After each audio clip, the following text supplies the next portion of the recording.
please call the roll.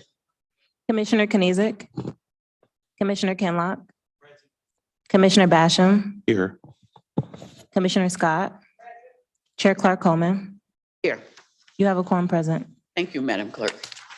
Madam Clerk, would you come over here and press that? Got you.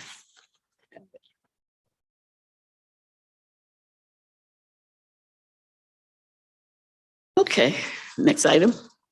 B, Chairwoman's remarks. I have none.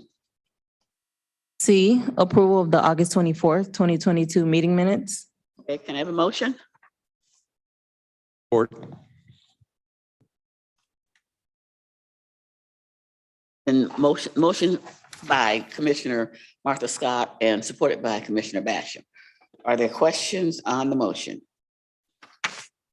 Hearing none, all those in favor, please indicate by saying aye. Aye. Those opposed, the motion carries. Next item.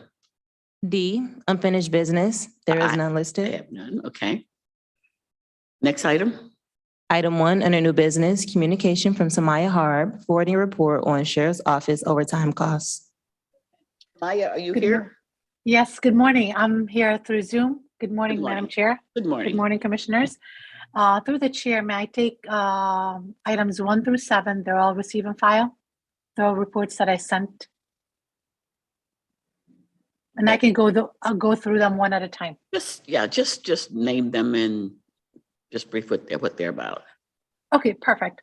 The first report, number 1, is my monthly report on overtime. Okay. We've overspent as of July 20th. We've overspent by $961,000 in overtime. We were budgeted for the year $9.5 million, and as of July, we spent $10 million. Yes, and we are expected to spend a minimum $2 to $3 million by year end in overtime only. There's a lot of reasons why the overtime, one of which is the number of officers the vacant police officers positions. We have, as of today's date, as of July 20th, we had 382 vacant positions, police officers positions, and 37 civilian positions that we're trying to fill. And there's certain things that we have no control over that does add to the overtime spending, which is the number of employees who are on FMLA. 95% of our staff is on FMLA. And the other reason is that we have 93% of our staff tested positive, and they do take FMLA when they test positive for COVID. They sometimes take 10 days, sometimes take 15 days, and that does affect our overtime expenditures. We are right now, in fiscal year 2022, we've hired 59 police officers and we lost 57. We do currently have a jailers training class with 19 candidates that hopefully they'll come through and then become police officers. That's it. Oh, I want to mention something about that. So I noticed that sometimes the surrounding police agencies will, after we train, after our officers have gone through the training, and then they leave, and they're snapped up by, or they're made offers from other departments. Is there a way that we can like charge them for within, if leave within a certain, like within a year or something like that, charge the other agencies who's picking them up, rather than waiting until we spend the money to train them, and then they make offers to them to get them to come with them. Have we ever thought about that? We thought about a lot of things, and this is one of the things that we cannot implement. We cannot charge, let's say, City of Detroit or Oakland County for training that we provided. The training that we provide so that officers can become MCOL certified is mandated per the CBA. So we can't take that away from the officers, and now we cannot charge neighboring police departments for what we spend to certify those officers. But not necessarily the ones who who go for the to be MCO certified, but the ones that the ones that we hire in, the ones that we just bring in new, Yeah. and just go through our regular training. You're unable to do anything about that either? We're unable to do anything about that. Okay, Commissioner Basham. Thank you, Madam Chair. I found out that one of the reasons people leave the sheriff's department is they don't want to be a jailer for 25 years. That's true, but they knew that. So one of the things, and we're obligated by charter to fund jailers, basically is what we're doing. But one of the things that they like doing, like secondary road patrol, marine patrol, narcotics and all that sort of stuff. And they usually do that on overtime, believe it or not. But my thing is, so we need to be aware that we need to, first of all, we need to treat them right. There should be incentives. So if they stay with the county for a year, they should get some kind of little bonus. If they stay 5 years, get another bonus. But also just FYI, we're going to lose up to 100 sheriffs that are eligible to retire right now if we don't do the DROT program. So we need to be talking about the DROT program to allow them to retire like the state police did and let them to keep their experience and stuff, work and fill those vacancies anyway without I just think we need to look at this deeper than. We certainly need to take a look at it. And I agree with you.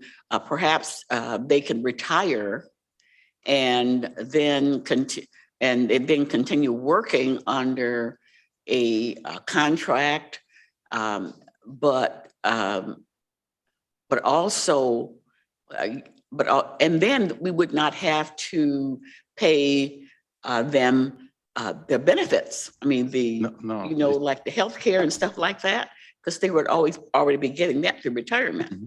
No, there's something, we need to do something, because we can't just continue to just sit here and and lose good police officers because we're not competitive with the surrounding agencies.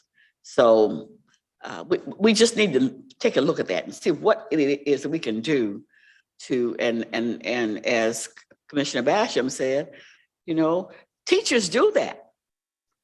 They did offer that to teachers, and they allowed retired teachers to come back into those areas where there's the greatest need, and they still are able to draw their pension, but they come back under a contract. So it does save on overtime, and it as well as it saves on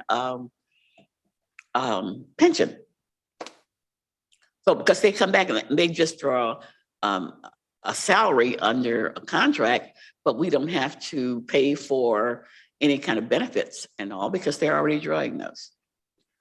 So my question to you, are you looking at any ways in which we can incentivize those our officers and so that they might stay with us? Through the chair, yes. The county does give retention bonuses every year that you're still with the county. So that's already been implemented. I am in a process now that Commissioner Basham spoke about the DROP program. I'm putting something together for the CO, a proposal for a new DROP program. We're not calling it a DROP program for some odd reason, because it had, at the time when it was proposed a few years back, it had a negative connotation in that people thought that the officers were double dipping. So I'm just calling it employee retention plan. So I'm putting a plan together to submit to the CO and see if they will agree to it. So we have to go through the CO first and then the union and then see if they agree to it. But yes, I am working on that. Well, we need to do something. Because- Yes, you're absolutely I mean, right. because Something has to be done. We hire 67 and we lose 69. Yes, That's like going out the world backward. yes. So we really need to take a look at a way to incentivize those offices to stay with us. And the maybe the retention bonus of some sort that will convince them to stay. But something has to be done. We can't Absolutely. sit here and just let it happen. You're right. Okay. So you were on, which one was that number? We finished one. I finished Okay. one. All right, go ahead. Okay. For number 2 is the Marine Patrol report. The Sheriff's Office is responsible for patrolling all waters in Wayne County. The Mhm. majority of the officers who work in the Marine unit are seasonal staff. They only work from May till September. During the school year, the staff does provide boating and ORV training to high school students. The Marine unit does receive federal and state grants to operate. The state grant does require 25% county match. The match comes from the parks millage. The federal grant does not require a county match. Last year, the unit recovered 2 bodies, and this year so far they recovered 1 body, and they performed 18 search and rescue missions. That was number 2. Is there any questions on number 2? Yes, Commissioner Basham. Thank you, Madam Chair. The commission funded for the Marine Patrol the new dock, and we funded also that triple wide. I was down this past week to Elizabeth Park just to see where they're at on the dock, and they haven't even started yet. And I know they keep saying they're going to do it pretty soon, but is there any way we can move this dock up in this triple wide that we funded? Because I actually went in and seen where the raccoon had got through the floor, and we should treat them better than that, and we should move this stuff along if it's at all possible. You are absolutely right. The full board approved the dock contract with Cornefell.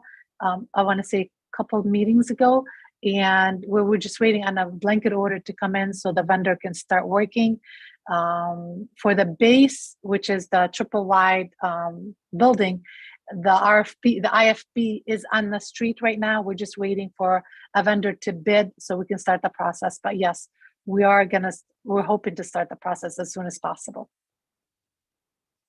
But we're just waiting for technicalities, either the purchase order or the bid to come in so we can start start moving forward with the projects. Next item. Number 3, it's the narcotic units report. The narcotics unit does street enforcement mostly in the city of Detroit and often in connecting cities. We only have 1 full-time employee in the narcotics unit. Everyone does work on overtime, thus the overtime expenditures, the increased overtime expenditures. The staff does investigate and enforces the law in heavy drug and prostitution areas in the city of Detroit. They do assist Detroit police with the drag racing and drifting issues in the city.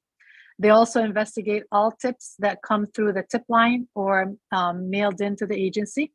They assist the tether absconders unit when they're needed, and they do many narcotics and prostitutions issue. If there's any issues, they help with that throughout Wayne County. They perform covert operations and they do seize vehicles. Last year, the unit seized 861 vehicles and generated $461,000 in revenues from individuals who get their vehicles confiscated for either prostitutions or drug dealings. This year, so far, we have seized 734 vehicles and generated $402,000 in revenue. Any questions on number 3? Are they working out of a precinct? I know we have some programs which they're targeted towards those precincts that have the highest problems, the biggest problems. They usually get phone calls from the precincts, from the cities, or they get tips through their tip hotline. and that's when they assist. They investigate all tips that comes to them. All over this. And yes, all over the county, actually, All over. including City of Detroit. Okay, Yes. all right, okay. Next item. Next item is number 3, which is the payphone earnings report. Our current vendor for the jail's payphone is Telmate. The revenue that is generated from this contract allows the sheriff's office to provide inmates with access to many programs, which includes the basic GED program, indigent kits, indigent haircuts, recreational items. The revenue also allows us to provide the inmates with outside residential treatment centers, which provide one-on-one counseling or group counseling. The contract with Telmate was extended to January of 2024. Now, is all the funds used for, are all the funds used for the prisoners? For Do the they all benefits go of the back? inmates, They all yes. go back? Pardon? Yes, they all go back. This is the fund are in a separate fund. They're not with the general fund. So Okay. even if we don't spend the money this year, let's say, and we have a fund balance from previous years, and if we need the money, let's say for tether, for residential treatment, for the inmates, for the law library, we can use it. We never lose the money that we don't spend in So previous all years. the money goes back to the commissary? It always goes back to the payphone, which pays for programs for the inmates, to benefit the inmates. Okay, that's number 4. Now, number 5? That was number 3. That was Madam number 3. Chair. Wait, that was 3? Madam Chair, Wait, that was number 4, according to my records here. Okay. Yeah. Number 4. Oh, my bad. Yep, number 4 is right. Yes, Samaya, question Yes, as sir. relates to that payphone fund. How much is in that fund currently? Do you want to know how much revenue we got for this year This or year, in yes. total? Just Same give for me one. this year, and was there any rollover from previous years? The fund's balance stays from either 10 years ago or from this year. Right now for the payphone, we received the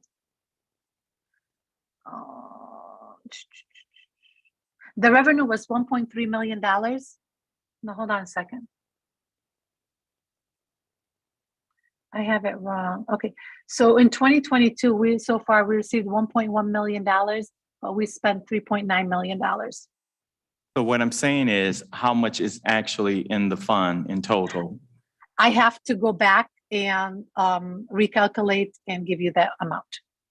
Thank You're you. talking about fund balances from previous years, right? No, I'm saying, yes, that would be, is the fund balance one line item and then the current amount that's authorized to spend another? Or is it just one account with, that you administratively determine how you're going to spend it? The fund balance is from previous years. And if I need it in the current year, I do a budget adjustment to bring in the fund balance. But give me a minute and I'll send it through Joe what the fund balance is, the revenue and the expenditures so far. Thank you. Thank you. Finish with item number 4. We'll move to item number 5. Yep. Number 5 is our Prison Rape Elimination Act report. The Sheriff's Office is committed to protecting the inmates and to provide them with a safe environment. That is why the Sheriff's Office has partnered up with SAFE. SAFE has changed its name. They help the victims, any assault victims, whether they're inmates or when they leave the jails. They help them and they support them if they thought they had an assault, sexual assault. Internal Affairs are required to investigate any complaint of sexual harassment in the jails. In 2021, there were 53 allegations and complaints of sexual harassment, of which 28 cases were unsubstantiated, 12 unfounded, and 12 the investigation is still ongoing. In 2022, Internal Affairs is investigating 10 allegations and complaints of sexual harassment so far, of which 3 were unsubstantiated, 2 unfounded, and 5 the investigations are still ongoing. That's it for number 5. Any questions on item number 5? Go ahead, Samaya. Next, number 6. Number 6 is the road patrol report. The road patrol operations consist of secondary roads and a municipal support enforcement unit, the MSCU.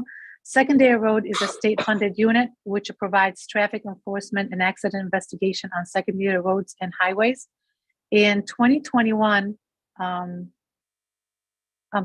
2022, we received a grant of $1.6 million. For next year, starting 10/1, we just got awarded $893,000.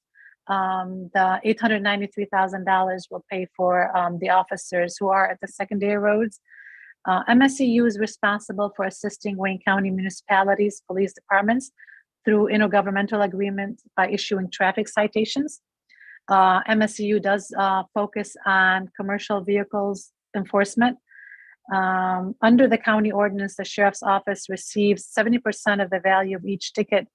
30% goes to county library funds. If the ticket is written under city ordinance, the sheriff's office receives 50% of the value of each ticket. And the cities that the tickets are written under will receive the other 50%. Okay, so Samaya, you said last year we received how much? In 2022, this year, the current year, 2021. 1.6, yes, for 1.6. secondary roads, $1.6 million. This year, for next year, starting 10/1, we received $893,000.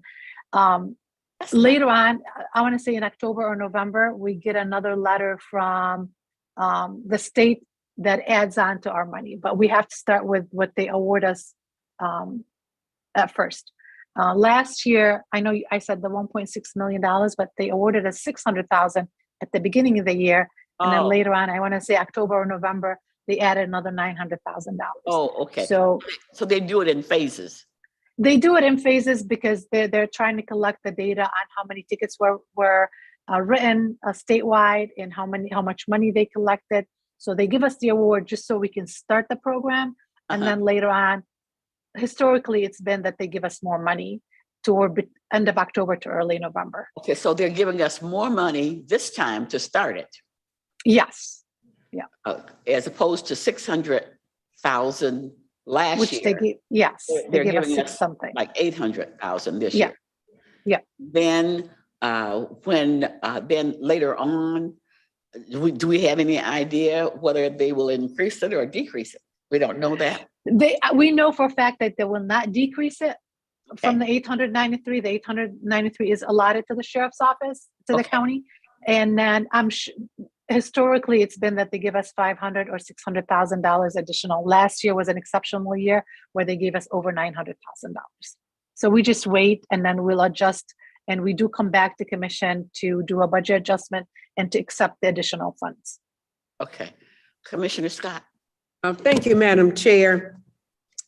Now, she said there was an amount that goes to the libraries. Do that go to all of the county libraries, or how is that disseminated? It goes to the treasurer's office. They have a county library fund, and from the treasurer office, it gets disseminated to all the libraries. How it gets done, I don't know, but I just know that part of it, 30% goes to the treasurer's office, and they in turn give every library their allotted amount. And I'm not sure what kind of equation they have. Okay, well, that's something I guess I have to ask the treasurer about then. Yes. Okay, thank you. Thank you. Next item. Next item is my last item, number 7, which is a GPS tether. The electronic monitoring unit provides an alternative to jails to the inmates.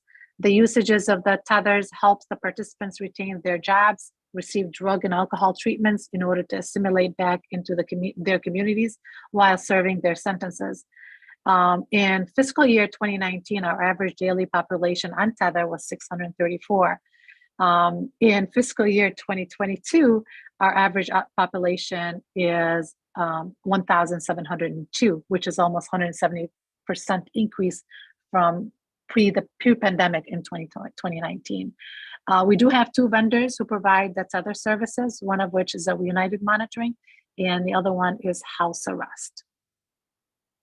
Chair. Yes, Commissioner Kenlock. Thank you. Yeah, earlier in the year, there was some concerns as it relates to the backlog, individuals being placed on tethers. We have these two vendors, and just want to know, has that backlog, what's the status on the backlog and processing folks for tethers? I would have to check with Chief Dunlap, and I know he was writing a letter to talk about the backlog, and I'll send you the letter that he's proposing. I'm not into operation. I truly don't know the operation of the tether, but I can get you the answers. Thank you. And just to let you know, at one point when we sent out the RFP, we had 3 vendors. One of the vendors did not want to do any work with us, so we had to go down to 2 vendors to provide the tether services. Well, we had vendors who specialize in alcohol Yes. and then the others. So which one did we lose? We lose Sentinels. Sentinel is the one that they said they want to be backup. The backup, they did have the alcohol tether and the GPS tether, but they didn't want to, they didn't like the portion that we gave them. So they wanted more money. And they said, we'll be the backup for the 2 existing vendors, but we've never used them. The 2 vendors that we have were sufficient enough for us to provide the services that's needed for the inmates' tethers. Any questions?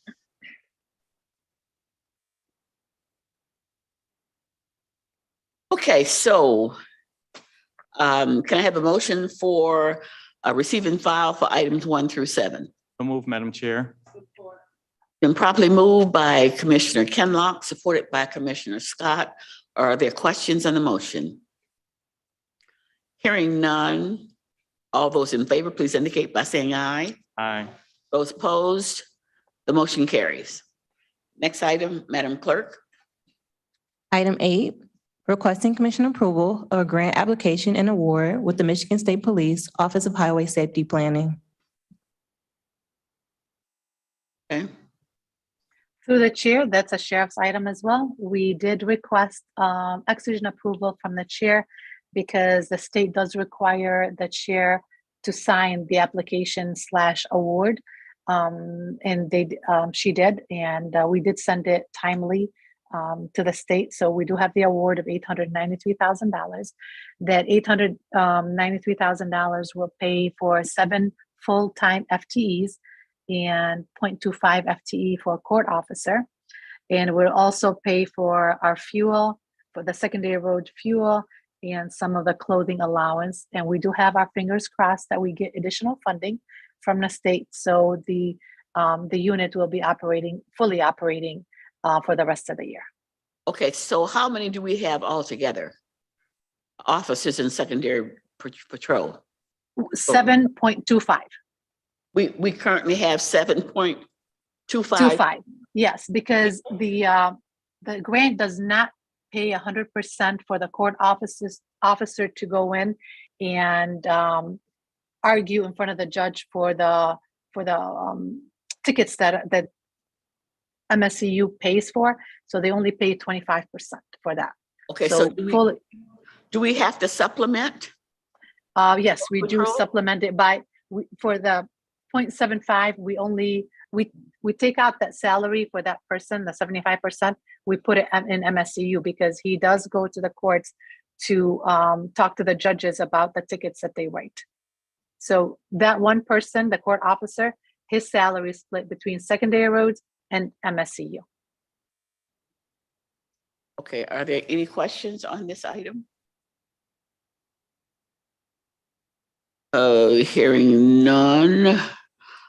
This is an action item. Madam Clerk, would you please call the roll? No, I need a motion. I need a motion on item number 8. Oh, did I already get, wait, okay. Support. Properly moved by Commissioner Scott, supported by Commissioner Kenlock. Are there any more questions on this item? I see that Chair Bell did authorize the action approval. Yes. Okay, so all those in favor? No. Madam Clerk, would you please call the roll? Commissioner Kenizik, Commissioner Kinlock, Yes. Commissioner Basham, Yes. Commissioner Scott, Chair Clark Coleman. Yes, the motion carries. Next item, F, such other matters as may be properly submitted before the committee. I have not been informed of any. Public comments. Okay. We have 2 emails. Well, first of all, let me see if there's anyone on Zoom or is there anyone, it is now time for public comment. Is there anyone on Zoom or on the telephone who would like to make a comment at this time? How long are you allowing for public comments? 1 minute. There is a hand raised in the chat. Okay, go ahead. Good morning, Commission. This is Corporal Ryan Hornbuckle from the Wayne County Deputy Sheriff's Association. Okay. We had a question on the retention bonus that was said to be given to the members. When was this retention bonus given? Because we have not received a retention bonus. We only received one for the contract that HSA. We have not had a retention bonus. The union has been trying to work with management on retention. And they haven't listened to us at all. Consistently for the last 3 years. For the last 3 years, we've been trying.